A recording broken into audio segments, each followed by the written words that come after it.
Hello दोस्तों, स्वागत है आपका अपने यूट्यूब चैनल प्रतिमाज़ यूनिक डायरी में। दोस्तों, सावन में के महीने में सोमवार के दिन सोमवार व्रत कथा अवश्य पढ़नी अथवा सुननी चाहिए। अगर आप व्रत रह रहे हैं तब तो आपको ज़रूर ही पढ़ना चाहिए।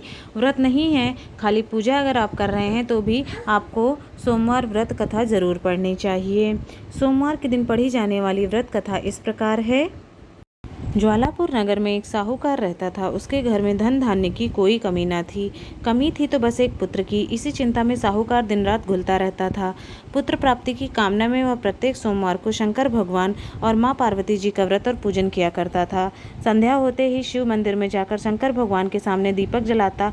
उसके इस भक्ति भाव को देख एक दिन माँ पार्वती जी ने शंकर भगवान से कहा, ज्वालापुर का साहूकार आपका अनन्य भक्त है और आपका व्रत और पूजन बड़ी श्रद्धा से करता है। आपको उसकी मनोकामना पूर्ण करनी चाहिए। पार्वती जी का आग्रह शंकर भगवान टाल न सके और बोले, हे पार्वती, उस साहूकार के कोई पुत्र नहीं है। इसी और विधि के अनुसार उसके भाग्य में पुत्र न होने पर भी मैं उसे पुत्र प्राप्ति का वर देता हूँ, परंतु उस पुत्र की आयु केवल 12 वर्ष की ही होगी। इसके पश्चात वह मृत्यु को प्राप्त हो जाएगा।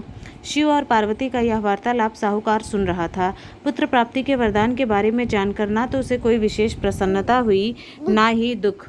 शंकर भगवान के वरदान के अनुसार साहूकार की पत्नी शीघ्र ही गर्भवती हो गई। साहूकार के घर में खुशियां छा गई। ठीक 9 माह बाद साहूकार की पत्नी ने अति सुंदर पुत्र को जन्म दिया। इस अवसर पर साहूकार ने ब्राह्मणों और निर्धनों को अन्न, वस्त्र और धन दान स्वरूप दिया।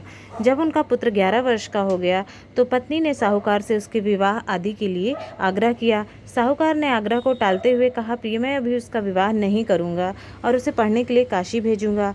साहूकार के इस निर्णय पर पत्नी को दुख तो बहुत हुआ, लेकिन उसने इसका कोई विरोध नहीं किया। तब साहूकार ने अपने साले को बुलाकर बहुत सा धन देकर कहा, तुम अपने भांजे को पढ़ने के लिए काशी ले जाओ तथा रास्ते में जिस नगर में भी रुको वहाँ यज्ञ और ब्राह्मणों को भोजन कराकर आगे जाओ। मामा भांजा जल्दी ही काशी के लिए प्रस्थान कर गए। काशी की ओर यात्रा करते हुए दोनों प्रताप नगर पहुंचे। उस नगर के राजा की बेटी के विवाह के उपलक्ष्य में नगर को बहुत अच्छे से सजाया हुआ था। एक विशाल मैदान में बड़े बड़े शामियाने लगाकर बारात को वहां ठहराया गया था। दोनों मामा भांजे उस बारात को देखने गए। तभी दूल्हे के पिता ने साहूकार के सुंदर बेटे को देखा और अपने एक सेवक को भेजकर दोनों को अपने शामियाने में बुलवाया। राजा अपने जिस बेटे की बारात लेकर राजकुमारी से विवाह के लिए आया था वह एक आंख से काना था। वैसे राजा ने चेहरे की बड़ी बड़ी लड़ियों से उसके चेहरे को छिपा दिया था, लेकिन इस बात से वह बहुत चिंतित था कि उसके बेटे के काने होने का पता अगर राजा को चला तो वह विवाह से इनकार कर देगा और बारात वापस लौटा देगा। वर के पिता ने मामा भांजे को जब सारी बात बताकर उस लड़के को दूल्हा बनाने का आग्रह किया तो मामा ने स्वीकार कर लिया। साहूकार के बेटे को दूल्हा बनाकर राजा की बेटी से विवाह करा दिया गया। फेरों और कन्यादान का कार्य समाप्त होने पर बारात वापस शामियाने में पहुंच गई। केवल साहूकार का बेटा वहीं रह गया। साहूकार का बेटा जब सुबह उठा तो उसने वहां निकलने से पहले पलंग पर सोई राजकुमारी को ओढ़ने पर कागज लगा दिया। उस कागज पर उसने लिखा था, तुम्हारा विवाह तो मेरे साथ हुआ है, परंतु जिस दूल्हे के साथ तुम्हें विदा किया जाएगा वह एक आंख से काना है। मैं उच्च शिक्षा के लिए काशी जा रहा हूँ। जब सुमा राजकुमारी सोकर उठी तो उसने अपनी ओढ़नी पर लगा कागज जल्दी से खोलकर पढ़ा। पढ़कर राजकुमारी सन्न रह गई। उसी समय राजकुमारी ने अपने पिता को सारी बात बताई। राजा ने दूसरे राजा के लड़के के साथ राजकुमारी को विदा करने से इनकार कर दिया। राजा अपने बेटे और बारात के साथ खाली हाथ लौट गया। उधर साहूकार का बेटा और उसका मामा काशी जा पहुंचे। वहां जाकर मामा ने यज्ञ करना, भांजे ने पढ़ना शुरू कर दिया। जब लड़के की आयु 12 वर्ष की हुई तो उसकी मृत्यु का दिन समीप आ गया। मामा को इस संबंध में कुछ पता नहीं था। उसने बहुत बड़े यज्ञ का आयोजन किया था। यज्ञ भी चल ही रहा था कि लड़के ने मामा से कहा, मेरी तबीयत कुछ ठीक नहीं लग रही है। मामा जी, कुछ देर आराम करना चाहता हूँ। आप यज्ञ का कार्य पूरा कराते रहिए। लड़का अपने कक्ष में जाकर लेट गया। शंकर भगवान के वरदान के अनुसार लेटे लेटे ही उसकी मृत्यु हो गई। यज्ञ के बीच मामा ने कक्ष में जाकर लड़के को जब मृत अवस्था में देखा तो उसे बहुत दुख हुआ, लेकिन यज्ञ में विघ्न पड़ने के डर से उसने स्वयं पर संयम रखा और इस बात की चर्चा किसी से नहीं की। ब्राह्मणों जग के जाने के पश्चात उसने रोना पीटना आरंभ किया। संयोगवश उसी समय शिव पार्वती जी यज्ञ स्थल के ऊपर से गुजरे।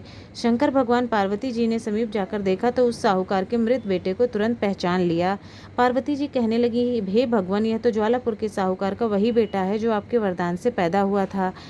प्राणनाथ, किसी भी तरह साहूकार के इस बेटे को जीवित कीजिए, नहीं तो इसके माता पिता तड़प तड़प कर मर जाएंगे। पार्वती जी के आग्रह को शंकर भगवान टाल न सके और उस लड़के को जीवित कर दिया। साहूकार का पुत्र ओम नमः शिवाय कहता हुआ उठ बैठा। शिव और पार्वती जी कैलाश पर्वत को चले गए। कुछ दिनों बाद मामा भांजा दोनों पुनः प्रताप नगर पहुँचे। वहाँ पहुँचकर मामा ने वहाँ यज्ञ किया। संयोग से उस नगर का राजा उस स्थान से गुजरा। राजा ने साहूकार के बेटे को यज्ञ करते देख उसे तुरंत पहचान लिया। अतः वह उन दोनों को महल में ले आया। कुछ दिन महल में रखकर दोनों का खूब आदर सत्कार किया और फिर बहुत सा धन, बहुमूल्य स्वर्ण आभूषण और वस्त्र देकर राजकुमारी के साथ उन्हें विदा किया। दास दासियों के अलावा उनकी सुरक्षा के लिए बहुत से सैनिक भी साथ भेजे। जब वह अपने शहर के निकट पहुंचे तो मामा ने एक सैनिक के हाथों अपने सकुशल लौटने की सूचना भिजवा दी। जब सैनिक ने आकर समाचार दिया कि उनका पुत्र सकुशल लौट आया है तो उन्हें विश्वास नहीं हुआ। जब सैनिक ने शपथ लेकर दोबारा बात कही तो अपनी पत्नी और अन्य सगे संबंधियों के साथ नगर के द्वार पर पहुंचा और गाजे बाजे के साथ उन्हें घर ले आया। राजकुमारी से बेटे के विवाह की सूचना ने उनकी खुशियां दो गुनी कर दी थी। जो प्राणी सोमवार का विधिवत व्रत करके शंकर भगवान माँ पार्वती जी की पूजा करता है उस पर नीलकंठ महादेव अनुकंपा करके उसका घर खुशियों से भर देते हैं। निसंतानों को पुत्र प्राप्ति का वरदान देते हैं और धन संपत्ति के भंडार भरते हैं। ओम नमः शिवाय। श्री शिवाय नमस्तुभ्यम। दोस्तों, ये है सोमवार के दिन पढ़ी जाने वाली व्रत कथा, जो कि आपको सोमवार के दिन जरूर पढ़ना और अथवा सुनना जरूर चाहिए। आप सभी पर भगवान भोलेनाथ और माता पार्वती की कृपा सदैव बनी रहे। ओम नमः शिवाय। श्री शिवाय नमस्तुभ्यम। हर हर महादेव। जय भोलेनाथ की।